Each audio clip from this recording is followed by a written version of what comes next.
esta semana en la entrevista de Més Curiositats vamos a hablar de un tema muy especial, que es la introducción de las emociones en la educación.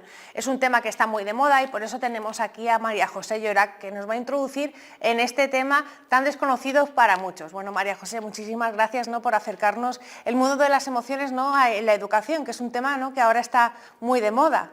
Sí, bueno, ante todo, daros las gracias a vosotros, porque creo que es un tema muy importante y que está empezando a hablarse y a introducirse dentro de las escuelas, de los institutos, pero yo creo que aún hay que hacerlo más.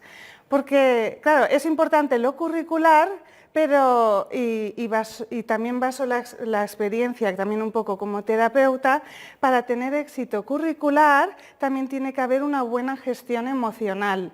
Una persona puede tener incluso carreras y tener éxito a nivel de estudios, pero después a la hora de incorporarse en el tema laboral también haber algo emocional que le bloquee y tampoco tener éxito a la hora de la salida. Entonces esto para mí es muy importante, mucho más de lo que nos pensamos. María José, y habrá mucha gente, ¿no?, que no sepa muy bien cómo se introducen, ¿no?, las emociones, porque todo el mundo piensa en emociones, en estar feliz, ¿no?, lo típico que se les enseña a los niños pequeños, ¿no?, cuando les enseñas las emociones.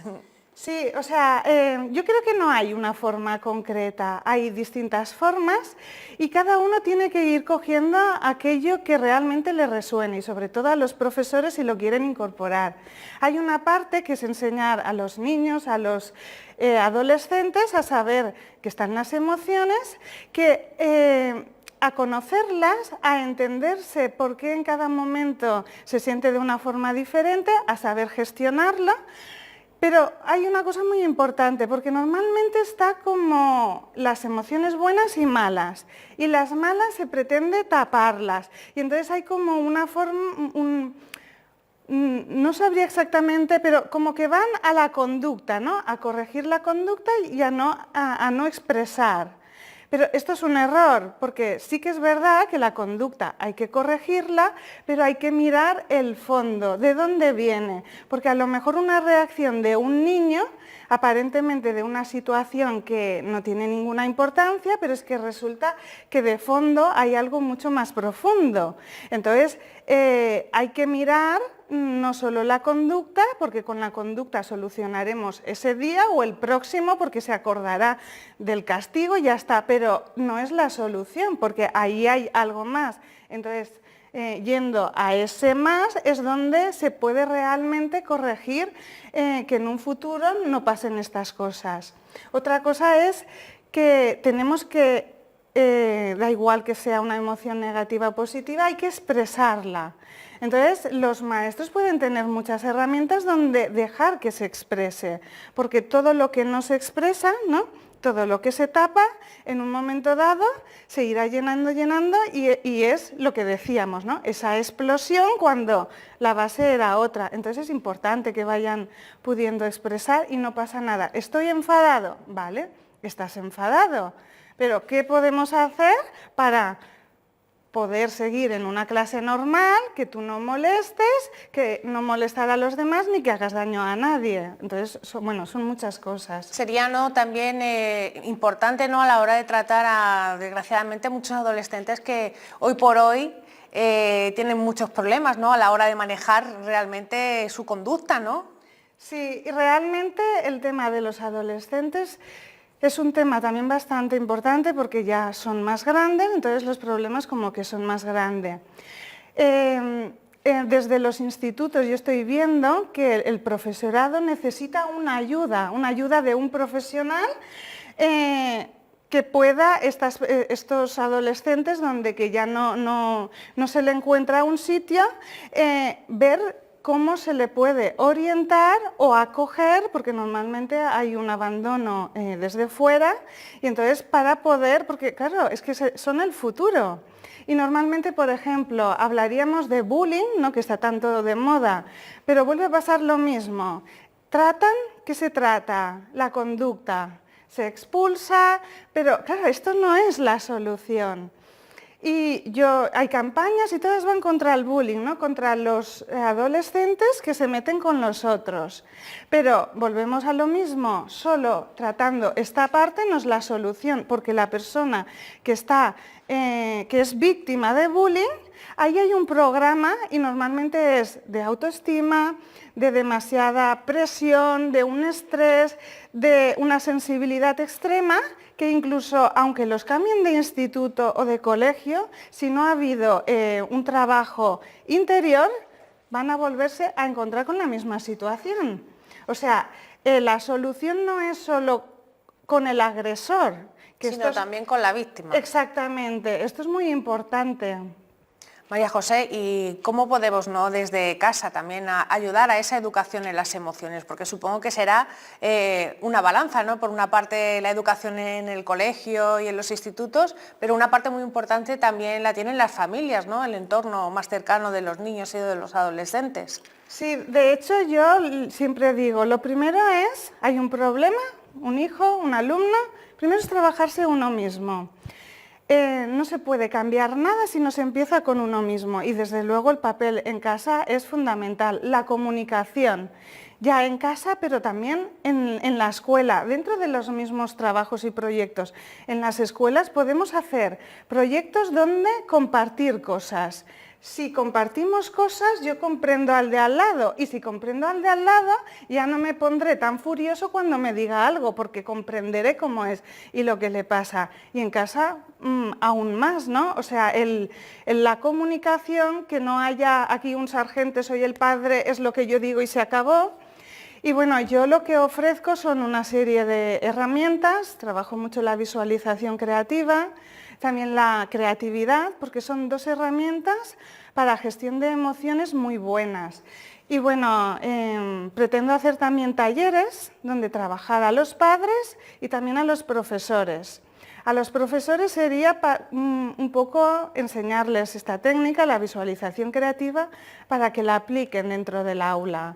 O sea, solo unos minutos antes del aula, una visualización creativa a modo de historia donde el adolescente es el protagonista, esto ya rompe, ¿no?, la monotonía, hay una motivación, una estimulación y ya entran en clase de otra forma. Y si encima el mensaje es positivo, porque visualizaciones están desde transformar las emociones a, por ejemplo, yo tengo unos manuales que son específicas para antes de clase, ¿no? Y podríamos hablar del mensaje a través de una historia, unos minutitos. Vamos a entrar en clase de matemáticas, una clase con algo mágico, se le va a poner a la historia, donde me voy a divertir con las matemáticas y donde además me lo voy a pasar súper bien y lo voy a aprender. Claro, a nivel neuronal, el cerebro no distingue entre lo que es cierto y lo que es fantasía. Se activan los mismos mecanismos. Si este mensaje se va repitiendo, uno lo interioriza. Claro, lo va interiorizando y ya de entrada ya no entra con yo no soy capaz de decir, ostras, el profesor está haciendo algo divertido, estoy con un mensaje y va a entrar de otra forma y se va a abrir, ¿no? Cuando hay realmente un problema más grave en el aprendizaje, no va a ser suficiente esto, pero esto puede ayudar. Y una de las cosas que yo quiero decir, porque me parece importante, porque cuando hay un bloqueo emocional, nuestro cerebro no funciona al 100%. Entonces, lo curricular va a ir, o sea, sí o sí, va a repercutir. Entonces, se puede hacer algo para quitar ese bloqueo emocional y entonces el cerebro de alguna forma funciona mejor para que todo lo que voy a aprender, o sea... Llegue mejor, ¿no? Sí, las conexiones van a ser mejor entre neurona y neurona y entonces el aprendizaje y la retención va a ser mayor. Este tipo de técnicas son las que utilizan los deportistas de élite. Exactamente, o sea, no es algo que me estoy inventando, sí. No, esto yo creo que desde las Olimpiadas o desde Egipto ya empezaban a hacer como, claro, cada uno le pone un nombre, ¿no? Pero en realidad es un estado de relajación, tu cuerpo se relaja, el cerebro se oxigena mejor, está en una onda específica y entonces el mensaje. ¿Cuál es el mensaje? Ver toda la carrera, es como un entreno en realidad mental para la situación. Se puede entrenar también para un examen para no ponerse nervioso. Si tu cerebro está muy entrenado ahí, después llegará el examen y la mitad de los nervios ya se han ido, que es lo que nos bloquea. Es como lo que decía de que lo emocional influye en lo intelectual. Imaginemos que aparcamos el coche, nos vamos a comprar y nos dicen una noticia que te produce un shock. A veces no sabes ni dónde has dejado el coche, porque has estado en otras cosas y te ha influenciado tanto que no te acuerdas. Pues esto es un poco más o menos cómo funciona. Y bueno, el jueves voy a hacer una charla al Ramon Cid, el papel de las emociones en la educación, y lo que yo pretendo es que se entienda a nivel neuronal cómo funcionan las emociones y cualquier bloqueo emocional en la hora de aprender, ¿no? Un poco... ¿Y esta charla a qué va dirigida, María José? Irá a padres y profesores. Sobre todo, mi idea es que entiendan que no podemos las emociones descartarlas. O sea, si realmente queremos, nuestra profesión como profesor o como padre es de vocación, tenemos que estimular y usar nuestra creatividad para que... porque en la estimulación emocional, en la motivación, es donde hay más retención de lo aprendido. Si yo solo repito las cosas, para aprender, entre neurona y neurona, vale, se hacen conexiones. Pero si solo es repetido, no hay algo emocional que me ha anclado, eso se puede perder. Esas conexiones se desconectan. Si hay una motivación emocional, esas conexiones se quedan fijas y ya no se van. Entonces, es fundamental, o sea, no podemos apartarlo. Y con los más pequeños, ¿cómo podemos utilizar, ¿no?, las emociones en el aprendizaje? Porque esto también sirve para los niños que son ya más grandes, casi adolescentes, pero con los más pequeñitos, ¿cómo podemos hacer, María José? Yo esto lo trabajo ya desde primaria.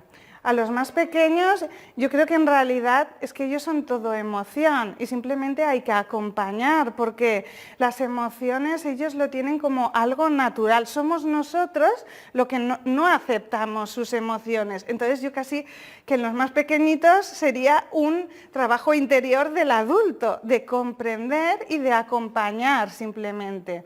O yo, por ejemplo, a mis hijos cuando eran pequeños, sobre todo las rabietas, ¿no?, que tanto nos frustran, sí, simplemente era, bueno, estás enfadado, vamos a coger un papel.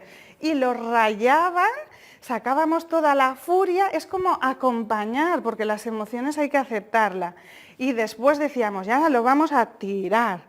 Entonces lo tirábamos, hay un acompañamiento, hay una aceptación de las emociones y después ya está, porque ellos ellos pasan de una emoción a otra sin ningún problema. El problema somos nosotras, que está ahí el rencor, nosotros sí que tenemos problemas, ¿no?, a la hora de gestionarlas. No ellos. Y por ejemplo en los de primaria, pues estas visualizaciones son a modo de cuentos, son aún mucho más divertidas y son ellos los protagonistas. Es como, hay incluso en algunas ciudades que en vez de castigar a un niño lo llevan, y creo que ya se está aplicando aquí, ahora se está poniendo en moda lo del mindfulness, que es muy parecido, y en vez de castigarlos los llevan a un rincón donde ellos puedan desahogarse esas emociones sin hacer daño. Incluso en algunos hacen meditaciones, o sea, en vez de castigarles, el aula de meditación y van hacia adentro. Otra cosa buena de la visualización creativa, que yo lo he hecho tanto en primaria como en adolescentes, ellos mismos encuentran su propia respuesta. Y ya hablando también más a nivel terapéutico. O sea, tú le puedes decir algo a alguien y sobre todo adolescente, por aquí me entra y por aquí me sale. Es lo más normal. Claro, en la visualización creativa lo bueno es que al estar en ese estado de relajación, las emociones ya bajan, el cerebro se oxigena mejor. Esa onda específica, le envías un mensaje y la respuesta la recibe él mismo. No hay nadie que le está diciendo qué tiene que hacer, porque a veces tú con toda la buena intención y quieres cambiar a alguien, pero no es la mejor forma para él. Y él mismo se da cuenta cómo estaba actuando, qué consecuencias tiene y qué puede hacer. Claro, esto habría que añadirle otras actividades donde trabajar estos valores fuera de la visualización, pero es que se puede dentro del colegio y también del instituto, en las mismas asignaturas. Yo he creado también un manual, que también hago talleres del mismo manual, que es como a la misma asignatura, lenguaje, matemática, vamos a añadirle una parte de autoconocimiento, desarrollo personal y una parte de emociones y de valores. Y se le puede añadir a cualquier asignatura. No Con es... independencia de lo que estén no estudiando en ese momento. Exactamente. Y los adolescentes también. Yo conozco a profesores, por ejemplo, una profesora que conozco de inglés. Inglés es comunicación, yo me cojo el mismo temario. Y un día dio la clase de qué cosas estamos agradecidos de la vida. Dice que acabó la clase y que dice que fue una clase preciosa. Porque nos estamos conociendo. Claro. ¿Queremos eliminar el bullying? Vamos a conocernos, vamos a introducir todo esto. Y aparte estábamos enfocándonos en algo bueno, que siempre estamos enfocando en las partes negativas. Pero, ¿qué cosas puedo estar agradecido? Y cada uno va a decir cosas diferentes. Pues eso es un ejemplo, pero es que podemos añadir las emociones, los valores, la creatividad de muy diferentes formas. Bueno, María José, pues muchísimas gracias por acercarnos hasta aquí, el mundo de las emociones en la educación, y recordar que este jueves se celebra esa charla en el Ramón Cid. ¿A qué hora? A las 7. Así que allí estamos todos invitados. Muchísimas gracias, María José. Gracias a vosotros.